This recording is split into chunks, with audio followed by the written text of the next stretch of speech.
ওয়াল আকিবাতু লিল মুত্তাকিন ওয়াসসালাতু ওয়াসসালামু আলা রাসূলিহিন নবিয়্যিল কারীম। সম্মানিত শ্রোতা মণ্ডলী, দর্শক মণ্ডলী, আজকে আমি আপনাদের সম্মুখে যাকাত সম্পর্কে অত্যন্ত গুরুত্বপূর্ণ একটি মাসালা নিয়ে উপস্থিত হয়েছি।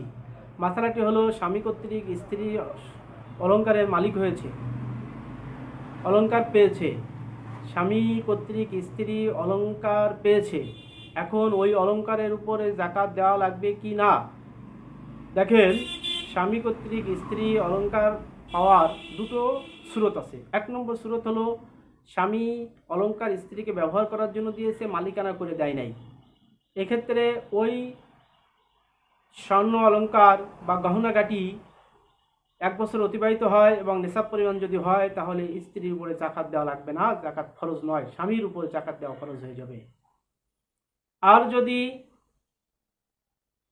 স্ত্রীকে মালিক বানিয়ে দেয় স্বামী ওই অলংকারের, তাহলে এক্ষেত্রে 1 বছর অতিবাহিত হলে এবং নিসাব পরিমাণ হলে ওই অলংকারের উপরে স্বামীর যাকাত দেওয়া লাগবে না, বরং স্ত্রীর যাকাত দিতে হবে।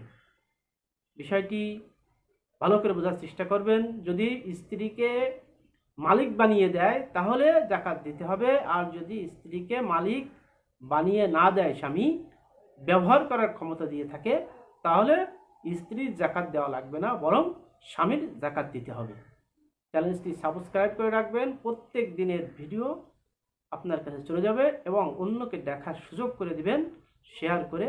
তাহলে অন্য মানুষ যদি দেখে উপকৃত হয় এই মাসলা থেকে, আপনিও এর সওয়াবের ভাগীদার হবেন।